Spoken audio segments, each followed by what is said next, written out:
જય માતાજી મિત્રો. આજે એક કચ્છમાં જન્મેલા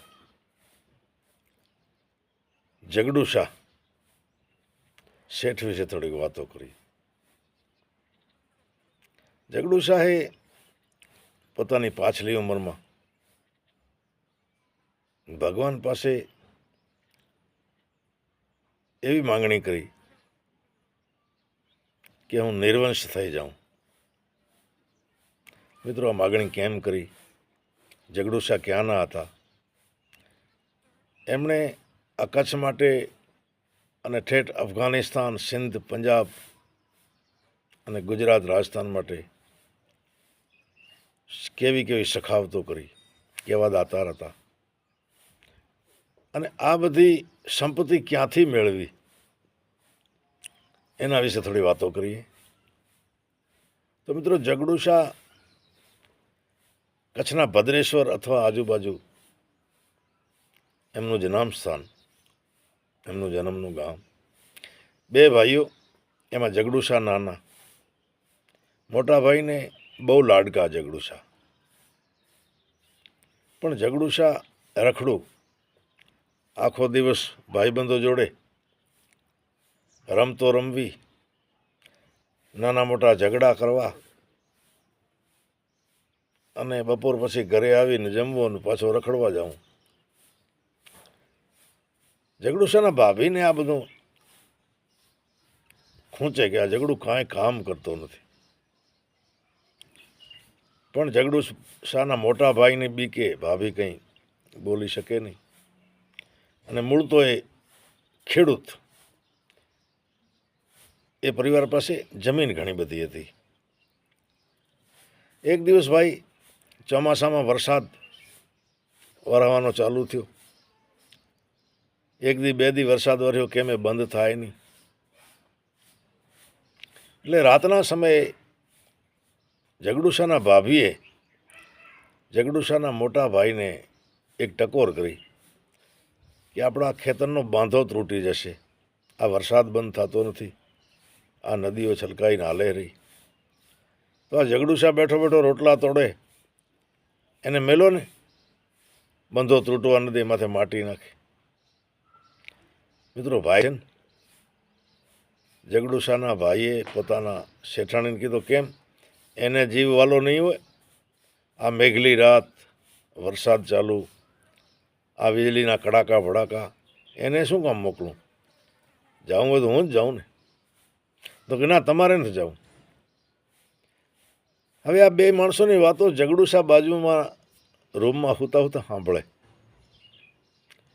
જગડુ શાહને એમ થયું કે વાત સાચી છે, હું રોટલા તોડું બેઠો બેઠો, મારે કોઈ ધ્યા નહીં, પૂથા નહીં, આગળ પાછળ તો છે નહીં ભાઈ ભાભી સિવાય, હાલ જીતવા. એમને ખબર ન પડે એમ પાવડો લઈને પહોંચી જાઉં. એ અંધારી મેઘલી રાતે વરસતા વરસાદમાં જગડુ શાહ ખેતરે ગયા. ત્યાં બાંધો તૂટી ગયેલો, પણ 50-100 માણસો એ બંધાને પાછો રિપેરિંગ કરે. માણસોને બોલતા સાંભળીને જગડુ શાહને થયું કે આવી રાતે કોઈ બહાર ન નીકળે ને, આટલા બધા માણસો અમારા ખેતરમાં ક્યાંથી? જઈને પૂછ્યું, કોણ છો ભાઈ? એટલે કીધું, અમે તારા ભાઈનો કર્મ છે ભાઈ, તારા ભાઈના કર્મે અમને મોકલ્યા છે. જગડુ શાહે પ્રણામ કર્યા અને કીધું, મારો ભાગ્ય ક્યાં છે? મારો કર્મ ક્યાં? જરા કહેશો? એટલે એ જે ભૂતાવળ હતી કે જે હતી, એમણે કહ્યું કે અબડાસામાં કોઈ ગામ, સાંધણ સુથરી અથવા આવો કોઈ ગામ, એ ગામનું નામ લઈને કહ્યું ત્યાં એક ખારી જમીન છે, એમાં તારો ભાગ્ય છે. બીજે દિવસે સવારમાં જગડુ શાહ ત્યાં જાય. ગામધણી પાસે ખારી જે જમીન હતી, જેમાં કાંઈ ઉપજે નહીં, કાંઈ ઉગે નહીં, એવી જમીન રાજા પાસે માંગી. રાજાએ ખેડવા માટે જમીન આપી. અને જગડુ શાહ જેમ હળ હાંકવા માંડ્યા હાથેડું, એટલે એક બહુ મોટો, જેને આપણે ચરુ કહીએ, આવી મોટી એક દેગ નીકળી.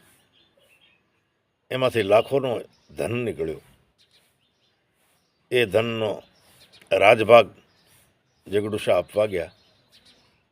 એ ગામધણી પણ બહુ સજ્જન હતા. એણે કહ્યું કે આ જમીન વર્ષોથી અમારા કબજામાં છે, આ શેઠ તારા ભાગ્યનો છે, લઈ જા. ખેર એ ધનમાંથી જગડુશા વેપાર કરવા માંડ્યા.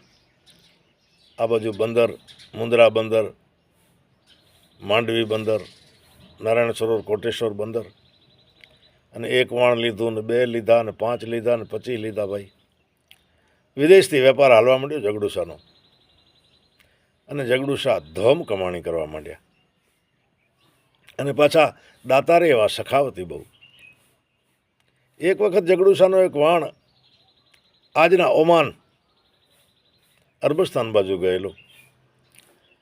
ત્યાં એક બહુ મોટો જબરદસ્ત પથ્થર, એની લીલામી થતી. પથ્થર બહુ સુંવાળો અને સારો.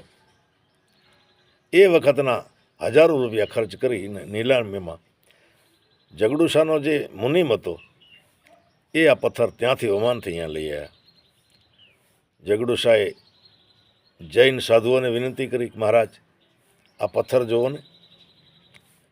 સાધુઓએ પથ્થર જોયો અને એમાં એક નિશાન બનાવ્યું, અને જગડુશાને કહ્યું કે અહીંયા તમે ઘા કરો અને આ જગ્યાએ આ પથ્થરમાં પોલાણ છે.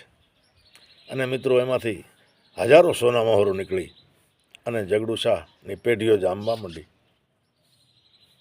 આમ કરતાં કરતાં આખા પ્રદેશમાં જે અગાઉ મેં નામ લીધું, આ બધા રાજ્યોમાં દુષ્કાળ પડવાની એક જૈન યતિએ આગાહી કરી. જગડુશાને કહ્યું કે એવો દુષ્કાળ પડશે, માણસોને ખાવા માટે અન્ન નહીં હોય. એટલે એની તકેદારીમાં જગડુશાહે દરેક રાજ્યમાં ગોડાઉન બનાવ્યા અને લાખો કરોડો મણ અનાજનો સંગ્રહ કરાયો. અને મિત્રો, જે જૈન મુનિએ કહ્યું એવો જ એક દુષ્કાળ પડ્યો. એ દુષ્કાળમાં જગડુશાહે સદાવ્રતો ચાલુ કરી, કોઈ માણસને ભૂખે મરવા ન દે. અને કહેવાય છે કે દુષ્કાળ માણસનું રૂપ લઈને આવ્યો અને ખાવા માંડ્યો તો ધરાય નહીં કોઈ હિસાબે. માણસોએ જગડુશાને વાત કરી કે 50-100 માણસનું ભોજન ખાઈ ગયું અને હજી ધરાતો નથી. એટલે જગડુશાહે એક યુક્તિ કરી. એ રોટલાની અંદર સોનામહોરું નાખી અને એ જે માણસનો રૂપ લઈને આવ્યો તો એના મોઢામાં નાખવા માંડ્યા. એ તો ચવાય નહીં. અને ત્યારે દુષ્કાળે જગડુશાને કહ્યું કે જગડુ જીવતો મેલ તો હવે 15 પડવું નહીં. મિત્રો, 15 દુષ્કાળ હતો. અને કહેવાય છે કે એ પછી આજ દી સુધી જ્યારે 15 દુષ્કાળમાં વર્ષ આવે એ ક્યારે દુષ્કાળ પડતો નથી. એ જગડુશાને આભારી છે. અને જગડુશાહે આવા હજારો મંદિર, વાવો, કુવાઓ અને બહુ ધાર્મિક કાર્યો કર્યા, બહુ સખાવતી કાર્યો કર્યા. અને એ જ જગડુશાહ એક વખત હરિદ્વારની યાત્રાએ 200-500 માણસોનો સંઘ લઈને નીકળ્યા. બધી વ્યવસ્થા સાથે જ હતી. પણ કોઈ અઘોર વન આવી ગયો જ્યાં પાણી મળે નહીં. માણસો તરસે મરવા માંડ્યા. આગળ જતાં એક પગવાવ આવી. એ વાવ ઉપર એક જુવાનીઓ દોરી લોટો લઈને બેઠેલો અને 1 પૈસાનો 1 લોટો વેચે પાણી. જે આવે એની પાસે 1 પૈસો લે અને પાણી પીવડાવે. જગડુશાહે કહ્યું, ભાઈ આ કોઈ ભાગશાળીએ વાવ બનાવેલી છે, કૂવો, કેમ આનો પાણી વેચે છે? એણે કહ્યું કે શેઠ, આ મારા દાદાએ બંધાવેલી, પણ મારી પરિસ્થિતિ થોડી નબળી આવી ગઈ, આપણાથી કામ ધંધો થતો નથી, એટલે આ પાણી વેચીને પરિવારનું ગુજરાન ચલાવું છું.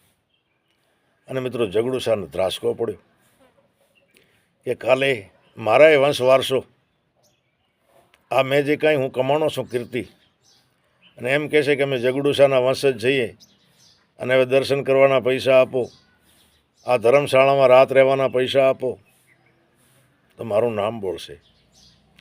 એટલે જગડુશાહે ભગવાનની તપસ્યા કરી. ભગવાન પ્રસન્ન થયા, એમના કુળદેવી પ્રસન્ન થયા. એમની પાસે માંગણી કરેલી કે મારો વંશ વારસ નહીં. અને એટલે જ મિત્રો, આ કચ્છ પ્રદેશમાં કોઈ એવો મેં સાંભળ્યો નથી કહેતા કે આ જગડુશાહના વંશજો છે. તો મિત્રો, ભગવાન પાસે પ્રાર્થના કે આપણી પેઢીઓ પણ સારી નીવડે અને આપ સજ્જન પુરુષોના, દાતારોના કોઈના નામ ન બોલે. તો મિત્રો, આજે જગડુ શેઠને યાદ કર્યા. કેવી લાગી વાત? જરા શેર કરજો, કોમેન્ટ કરજો અને સબસ્ક્રાઈબ કરજો. જય માતાજી.